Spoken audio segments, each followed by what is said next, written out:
understanding that you have the power to choose how you respond in any given situation is what shapes a lot of our sober journey. In the beginning, when we have removed alcohol, we can feel really, really vulnerable and really afraid of what we're going to do when we have cravings. But our power is built in these times.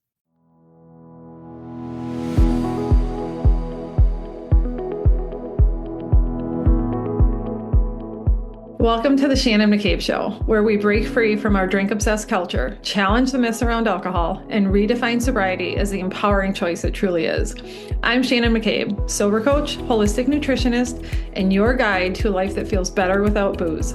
Whether you're newly sober, sober curious, or years into this journey, this podcast is here to give you the truth about alcohol, the tools to build lasting confidence, and the hope that a vibrant, fulfilling life is waiting for you on the other side. So grab your coffee or sparkling water and let's dive in.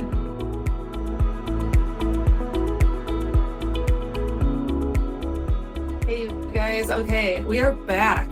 We are back and we are diving in because this is going to be probably one of the most important lessons for you to come back to, for you to really, really embody and embrace and remind yourself that these tools, the things that we talk about here today, are actually for sure, one of the most important foundational things in your sober journey. Because understanding that you have the power to choose how you respond in any given situation is what shapes a lot of our sober journey. In the beginning, when we have removed alcohol, we can feel really, really vulnerable and really afraid of what we're going to do when we have cravings. But our power is built in these times. And we do that in a couple ways. One is embracing the idea that you are always in control, okay? You are always in control of how you respond, of how you choose to behave. And don't let that scare you. Don't let that freak you out. That is empowering you guys. What we're doing here is building our belief in ourselves, that regardless of what's going on around us, we get to decide how we show up. This is how, step by step, we build our peace. This is how we build our contentment, and this is absolutely how we build our freedom from alcohol, is by embracing these tools so that we always just take a pause. Anytime we have a thought about drinking, anytime we have a really big craving, anytime something triggers us, and our default reaction, our instinct, because of what we have always chose up to this point, is to reach for a drink, we are going to pause. We are going to pause and we are going to decide to instead reach for our sober toolbox. And that's what we're building here today with these tools for cravings. I want to tell you guys, I want you to really, really try to just believe, lean into the trust, lean into surrendering to these facts, to all of the people that have gone before you, that if you embrace these tools, you will see fairly quickly how you can shift your thoughts and your beliefs and the decisions you make around drinking.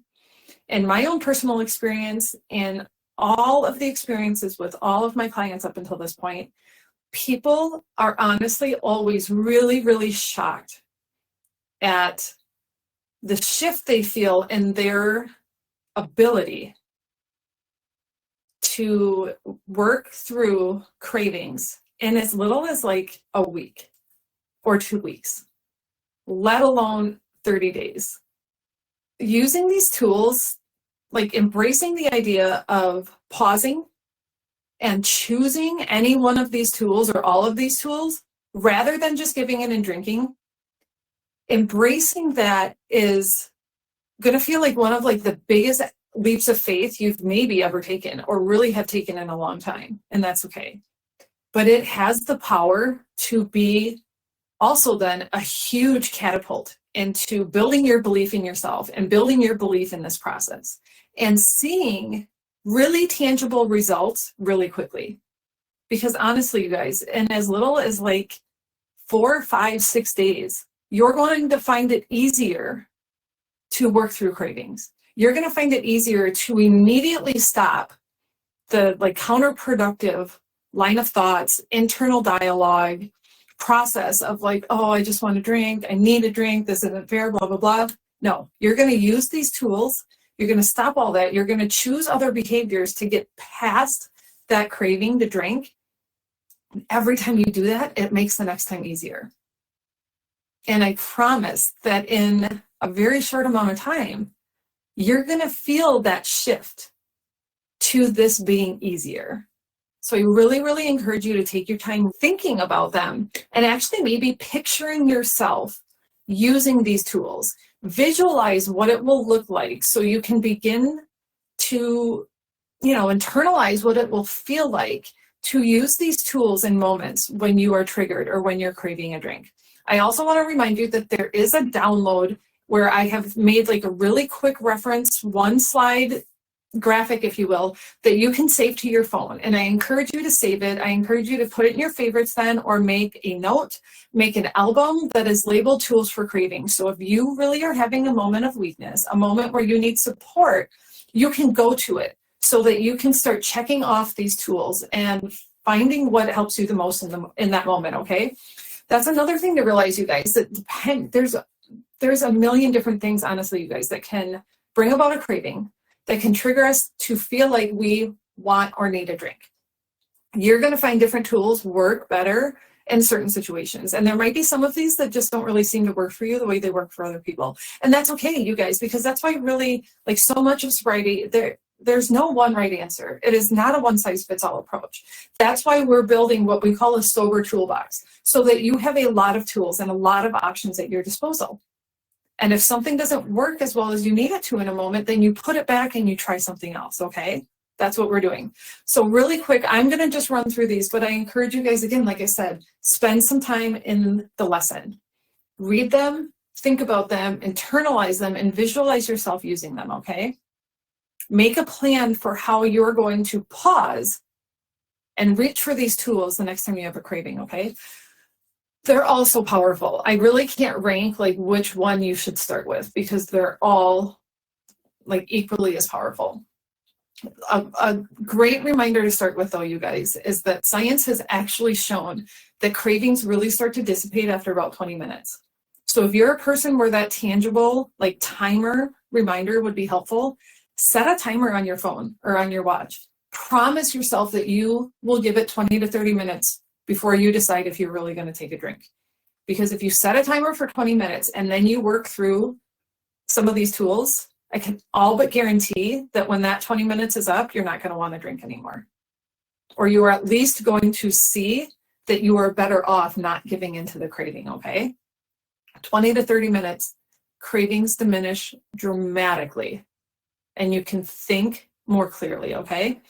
The next really powerful tool is the HALT method, you guys. Now this stands for hungry, angry, lonely, tired. I really, really encourage you to embrace this one because 95% of the time, I would say, when we are experiencing a craving for a drink, the underlying cause is actually one of these things. We are either hungry or thirsty, it's kind of the same category, angry, lonely, or tired.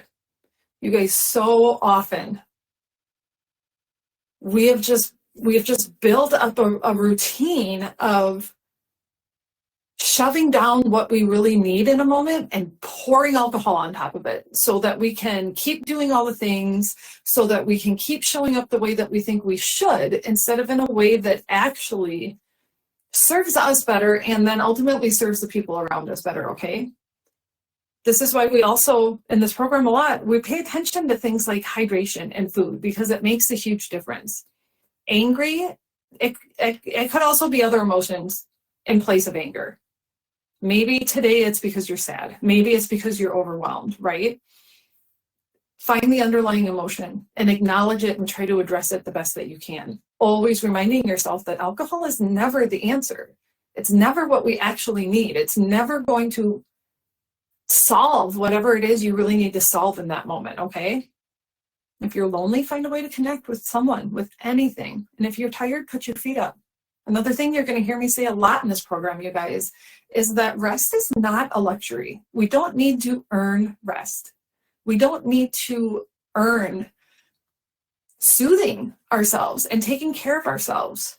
Rest and relaxation are just as important to health as things like food and water and air, okay? If that is new for you, if that's hard for you to embrace, then that's going to be something that you work on more here inside the blueprint, okay? So the next tool, things that will help in the moment, like snacks. Again, maybe you're just hungry. Maybe your blood sugar is dropped. Have a snack. Focus on protein. It makes a huge difference. Sweets. If you need some sugar, give yourself grace and have the extra sugar during this time, you guys. We'll talk more about the correlation between sugar cravings and when you quit drinking, and also how protein plays into all of it. But do not beat yourself up if your sweet tooth gets a little crazy when you first quit drinking. There is a reason for it, and it doesn't last forever. So let yourself have the sugar.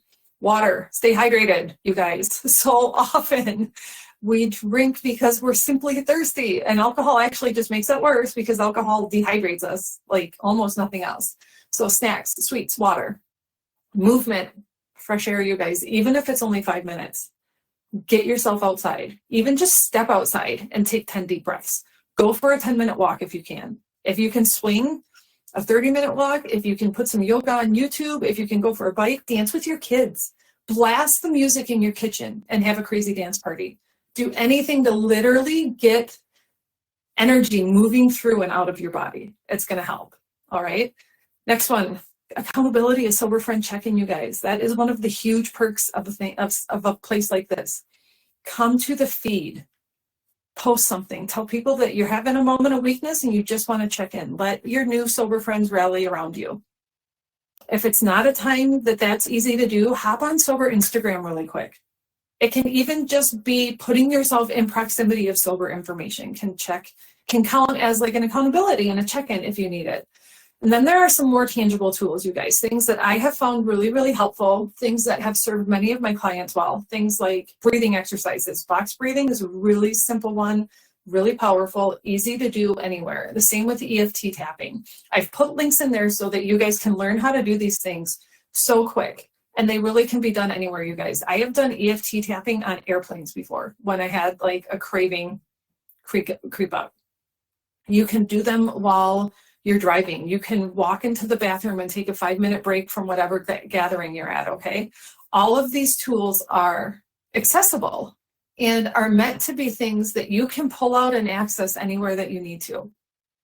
All right, and the last really, really powerful one, you guys, is playing the tape forward. We're going to talk about this a lot, and this is one that's usually always kind of a crowd favorite because this ties into the idea of us maybe stepping out of that romanticizing that society loves to glamorize so much of like, oh, but drinking is so fun, and what's the harm in a glass of wine, and everybody's doing it, blah, blah, blah. Play the tape forward and be honest about your drinking. If you're going to have one drink, what is likely to happen? It's never just one, is it? How are you going to feel then in an hour, physically and emotionally?